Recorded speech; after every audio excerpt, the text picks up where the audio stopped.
let's talk about some of the news that's sweeping the country. All right, ladies and gentlemen, Donald Trump recently announced he's going to be banning critical race theory from federal trainings and stuff. And of course, the left-wing media came out and were like, Trump's making things up. It's a right-wing tempest. Ooh, it's not real. It is a very serious problem. It does exist, and there are real examples. They just don't bother to Google search. But I want to show you this story from The Atlantic. They write, for the first time, America may have an anti-racist majority. Not since Reconstruction has there been an opportunity for the advancement of racial justice. What does justice mean? Well, what is racial justice? There's that meme where the one guy has they all have boxes, but one guy's tall and one guy's short, and the short guy can't see over the fence. So you give the tall guy's box to the short guy, and then the short guy has two boxes, but then they can all see over the fence. What if the tall guy on his box liked the breeze? Right, then whose right is it to take? I think he gave it of his own volition, but that's the part you don't see. No. Like, is it just to say, hey, maybe you like the breeze, but he can't see, and it's more important than the way you feel? Gotta guilt him into it. So we have talked about this image before. You've got three people standing up against a fence, and they're all standing on a box. The tall guy and the medium guy can see the baseball game, and the short guy can't. And so then what they do is they take, as you mentioned, the box from the tall guy, give it to the short guy, and now they're all standing there at equal level watching the baseball game. One of my favorite responses to that is they're stealing because they didn't pay. Yes. But actually, my favorite response is the fence is really high. No one can see anything but the tall guy, and then the tall guy has his legs cut off, and he's on stumps, and there's blood everywhere. And that's a better description of what they're talking about, and I'll explain it to you. What is the societal equivalent of a box? Money. Well, you can't quantify it because they're talking about racial privileges, right? They're not talking about cash. I don't know. It's like who can see the game, whoever can afford to buy the ticket. They're saying straight up that a homeless white person is an oppressor and a wealthy black woman is oppressed. Money is not the factor. The factor is skin color and the ability to function in society or something like that. Oh, okay. In which case, the only way to come about with real equity is to, chop someone's legs off. If you're tall, we can't make short people tall, but we can make the one tall person short. Get it? And then they'll figure out a different way to view the game together because you've stripped. Oh, then nobody can see the game. Yeah, unless they figure out a way to build a portal to all watch it. Like it's going to incentivize the tall guy to figure out a way to get them to all see the game. Is what you're saying. There's a bunch of memes. One of them is like the libertarian one is there's no fence, and that's a good nothing matters. And there's one where it's like the fence is a chain link fence, so it doesn't matter either. Mm-hmm. And that was like the engineer's response or something like that. There's a bunch of funny answers to this. It's kind of dumb, but this is what I want to show you. What does it mean to have an anti-racist majority in this country? What is the goal? Welcome to Twitter. This is FJ, the real racist, Feminista Jones. Who is this lady? She is Nathan Morris of Boys Two Men Gave Me a Rose. I don't know what that means, but she has 173,500 followers. Here's what she tweeted in a thread over a week ago, and Twitter allows this to remain on the platform. It's interesting. She said, begging white people to support Black Lives Matter and related work has diluted the integrity of true revolutionary work. I still don't get why folks were so focused on getting mainstream support when it only means the inevitable destruction of the movement. White people, no matter how liberal or progressive, will never endorse revolutionary acts that may jeopardize their children's lives. And that's true. As such, they will never fully support a Black liberation revolution by way of violent rebellion. Nope, not going to happen. She goes on to say that violence is the only way, of course. No votes, no marching, no spots on cable news, no high fashion magazine cover stories, no hashtags, no panels. None of that is going to bring about the liberation Black folks deserve. That's been up since August 27th. A call for violence. It sounds like overt violence. Because it's not a what do they call it? A call. It's not like let's go commit violence on this day at this time. It's not specific. Yeah. Yeah, it has no specific target. That it doesn't violate the terms. At least that's what it is at Minds. That's what they would say, I think. So you have experience moderating stuff. Yeah. Would you get rid of a post like that? No, because it doesn't call for imminent violence. That's where you draw the line, is if they're saying at this time we're going to do this at this time. If they're saying get angry, blow stuff up, it's just not imminent violence. It's not grounds for termination. I'll be honest, I agree. I hear what you're saying. And I'm actually glad that she's posted it and it's allowed to remain. I'm glad to see it. Because now we know what at least some of these people are thinking. I mean, this woman is verified on Twitter with 173,500 followers saying, gotta get violent. Hi. Is that Betsy? Yeah, She's it's looking Betsy. for She wants to Ian. join This the is another- show. this is another She's cat. joining us. Kitty. Yeah. Normally, She's because great. normally he's not in the room, so she's hanging out with Just you. petting She's like, Betsy. Yeah. Where is Hey, Mets. So here's what she says. She says, folks only understand violence in its Eurocentric framing and definition. Same as liberation, if we are being honest. So you hear violence and you already have a picture of what it looks like, and you've been conditioned to reject it out of fear. What if I told you the violence required is liberating? What if I told you that there is no way for a dislocated, displaced African to truly live free without the complete destruction of whiteness, occupation of space in our minds, bodies, souls, and communities? Do you know what whiteness means? No. Their definition: hard work, scheduling, time, planning for the future. Okay. That's whiteness. Diligence. Oh, definitely. Wait. The crazy thing about this is it's not. Like, there are African cultures that have hard work and time and schedules. Insanely and, racist to say that. yeah. I mean, especially if you go by, the out of Africa theory, and they say that Africa was the cradle of humanity or whatever. Yeah. I've heard some people say that there's actually evidence humanity may have come from other places or been in other places earlier. The point is, if the prevailing theory right now suggests that humans started in Africa and succeeded greatly, then wouldn't it be hard work and perseverance as a trait of blackness? It's a human trait. I definitely think it's a human trait. It tends towards survivability and success, group, community, function. And you need it. This is Betsy's tail, by the way. That's Betsy. Oh, you can Hi, see her. Betsy. I'm like, She's just black petting and the white. cat. Yeah. After the Great Flood, 12,800 years ago, the cometary impact, the Great Flood, from all that, humanity. Is that real?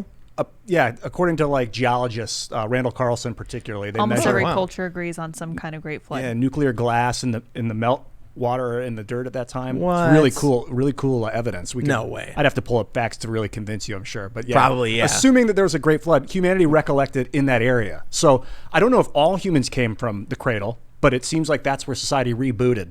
And maybe I was reading that there were like 10 humans that created all of humanity or something. Whoa. I like to believe instead though that it's actually like, you ever see Battlestar Galactica? Yeah. How at the end of the series they made it to an Earth-like planet. Oh yeah. There you go. That's what really happened. It's Battlestar Galactica. We're on season 2020 of Battlestar. That's where we're at. You think that Earth was seeded by fungus? That panspermia theory. We're gonna fungus just shot across the universe and pelted all the oceans. I don't know about all that, but I can say that it has nothing to do With the topic at hand. violence. We got to start from the top. I guess we do, huh? Yeah, violence, the rise of violence. What they claim to be is anti-racist when they're specifically talking about people of a certain race being violent to liberate themselves, to feel good about it. It's sad. I think the problem is that you're blaming any one species or any one race. Even we're all in this together as a human race. We function better in a group, regardless of our skin or the way we look or smell or sound or any of that Agreed. stuff. I think you're entirely correct. And this is something interesting. This is an example of a dangerous idea. And I think that she should be free to say it, obviously, because I want to know exactly what people are thinking. But that doesn't mean it's less of a dangerous idea. And the fact that she is free to say it means that now other people might be able to adopt what she's thinking and go with it. It makes an argument for censorship. Is sometimes censorship valuable? Well, then you get into the question, the fundamental question underneath every kind of censorship is who decides? Oh, it's brutal. And that's always the question. And you can say it's going to be a Christian conservative. Not everyone's going to like that. You can say it's going to be an atheist and the Christians are going to be shut out. Or you can say it's going to be somebody like this lady. Or That's dangerous too. A group, because even groups can go crazy. Right, exactly. Or it might be some random Wimixon. Oh gosh, yeah. That's more likely. Wimixon, how could I forget? So we're definitely gonna talk about this too in this similar context. When The Atlantic writes an article, which to be honest, we didn't actually read it, so I'm not trying. Not worth the time. Well, no, what I'm saying is it's important to read all the stuff. I'm not presenting the criticism in the context of what the argument from the article is. I'm presenting in the context of the ideas of anti-racism. And what we actually get is this insane critical theory, which encompasses so many other things. So when Donald Trump says something like "you've drank the Kool-Aid," Donald Trump banned critical race theory. But what about critical gender theory? Yeah, there's every kind what of about critical all theory. of these different theories? Which brings me to Wimixon, one of my favorite words in the made-up, English language. I'm sure at some point it'll end up in the dictionary because dictionary.com and Merriam-Webster tend to be woke. So, who owns those? Who decides that stuff? I was wondering that a couple days ago. No, I'm going to have to look that up. I don't know. But That's weird that we look at just this. accept it and we don't know who writes it. That's crazy. We're just changing words 10 now. people Without a will dictionary. think about this word, okay? You're listening to me speak. What does Wimixin mean? If you just heard that word, Wimixin, what is that? Like a tennis A Wimixin? player's Yeah, last yeah, name. yeah. Like I can see that. an outfit. Yeah. It is just an alternate spelling of the word woman with an X instead of an A or an E. So it's pronounced, they say it's pronounced like woman, but come on, let's be honest. If you showed that word to someone who was learning English, they would go, Wimixin? Oh, and it's the X because the XY chromosome, it's pronounced like a Y, but it's the X. Okay. No, None of See, this I'm makes thinking- any sense. Yeah. I understand. So look at this, Ted London. Why we're using Wimixin? No, that's not a typo. Wimixin is a spelling of women that's more inclusive and progressive. The term sheds lights on the prejudice, discrimination, and institutional barriers Wimixin have faced, and explicitly includes non-cisgendered women. So what they're basically saying is that the word woman does not include trans women. So they're transphobic, I see. So this is all women, including trans women. which is transphobic because trans women are women, right?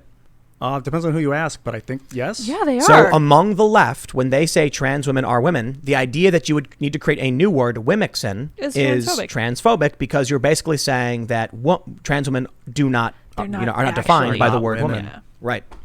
This is the inherent problem of the absurdity of this game they play, where nothing can ever be not offensive. So here's what I said. I said, the end goal of this stuff really is just to break our society, isn't it? Let's roll with it. Okay, Wimixin is actually racist because it's still using the Latin alphabet and doesn't represent people of all cultures. Yeah, every letter we use is a racist.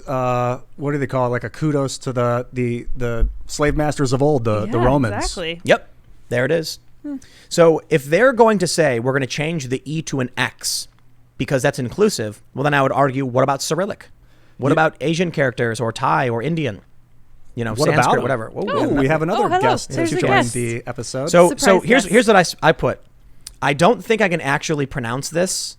It's like I'm not going to even bother saying this. I'm going to end up saying something really dumb in Chinese if I say no. it wrong. Oh. But you see, I included these symbols here inside the word Wimixin to create a new word. It's a beautiful word. Yeah, the Chinese characters I put in there just spelled communist. Or I'm sorry, communism. Communism. Yes, communism. Get out of here. What are you doing? There's a cat on the table. Drinking What are they? your What are they? water. What? It's because you're here. They love the It's a energy. free for all. Now he's sitting on the table. Look Yeah, at this he's guy. chilling. Hey, Bucko. He's a centerpiece. Hanging out. He is the man. His Anyway. rightful place. So I have an issue with the word women. Maybe you guys can help me out with. Sure. Why is the word men in the word women? That's because their the issue. because the original word was wifman, and the original word for male was wereman. So, so is the wife of the men? Wife No, with that's man where wife was- comes from. So it was wereman, Wereman? meaning male human, and wifman, female human, and eventually it became woman, and that's where werewolf comes from. Werewolf was like Human wolf. right? yeah. Interesting. So man was just a reference to humanity. I see. But eventually, over time, I guess because of the patriarchy, No man doubt. became to reference colloquially human males. And I say patriarchy, but I actually, as much as it is silly, I do mean that in a certain sense. So, early on, when humans were a bit more tribal and nomadic, and I'm not going to pretend to be an anthropologist or a sociologist to know the finer details, but I would just surmise that there were specific descriptors between the males and the females, weremen, wifmen. And that's my understanding. It's not like I've got the book pulled up. I can't tell you everything specifically. Did he just try and drink it? He did try to put his paw into your water. Oh, come on. I That's not watched even- it and I couldn't say anything He's about thirsty it. for your water. I'm Well, sorry. I got a Gatorade right here. Anyway, I was talking about the root words. I was not listening. Sorry. Eventually, when society was built, I've read. This is really funny. We're going to get into these studies because if I don't pull up the sources, then people try and claim it's not true Good or whatever. point. But anyway, I was reading a study that basically said, not a study, but it was like a research paper talking about the rise of civilization and patriarchy. And what they basically said was, because women are so important to society, that women were protected, which gradually evolved into traditional gender roles of the men would go out and work and the woman would stay home where it was safe. Now he's drinking your water. Paco wants a piece. Yeah. Understandable. So the idea was, in early human civilization, you have men going on the hunt and stuff like that. Women were, gathering and taking care of the tribe, while men were taking more risks. But because they were all really much around each other, that they basically said we had words to describe, different genders. But once it came to be that women were staying behind and civilization was functioning with men doing the work, then men only talking to each other would just say man because it was simpler among themselves. Or if they made a reference to all people, it typically would only refer to human males. Like they would go out on hunting missions for months at a time, the men, as far as I know, like ancient Native American cultures, they'd go out for like weeks at a time. So they'd only be with guys. Yeah. So I can see that the language Yeah, would shift like that. I don't Makes know sense to me. a whole lot about that stuff. Yeah, it would be longer than a day or two. They'd go out for long periods of time. Also, the idea of patronage and like the patriarchy is like ancient Venice, for instance, was a patriarchy. The patron or the oldest male of the family or the most prominent male would be in charge of the entire city. And then when he died, they would vote for another patron. It's kind of like Wakanda. You know, where the Black Panther and T'Challa and all that stuff. Kind of like that. Because they had except they had ritual combat to determine the king. Oh wow! Yeah, it was a patriarchal monarchist ritual combat government. Whoa! Check, please. I love how that was like Yeah. a popular movie. They were like, yeah. I mean, Chadwick Boseman was an awesome dude. So rest in peace. I'm sad to hear I still haven't seen Wakanda Man or Black Panther. I hear it's awesome. I'd give it a 7 out of 10. Like Marvel movies tend to be good, but a lot of people were acting like it was some grand masterpiece for like racial reasons and stuff like that. And I'm like, if my response to a lot of the stuff is people have their opinions and their views, and I really don't care if someone comes out and they were like, this is what it meant to me. I'm like, that's really cool. Oh yeah. You do your thing. I'm not gonna beef on those are your feelings. I'm not gonna argue about how you feel. Yeah, I would judge, since I studied it, I judge it more like critically. A funny word to throw around these days, but like more like, what's the plot? How's the lighting in the scene? Like that's how I judge movies, not how I emotionally. Yeah, some of the CGI was kind of at the end. That turns me off. Yeah, like the final fight scene. Thanks for checking out this clip from the Timcast IRL podcast. We do the show live Monday through Friday at 8 p.m. So come back to check us out when we go live. Don't forget to subscribe, hit the like button, hit the notification bell, and we are also available on all podcast platforms for free if you want to listen to us there. Thanks for hanging out, and we will see you all next time.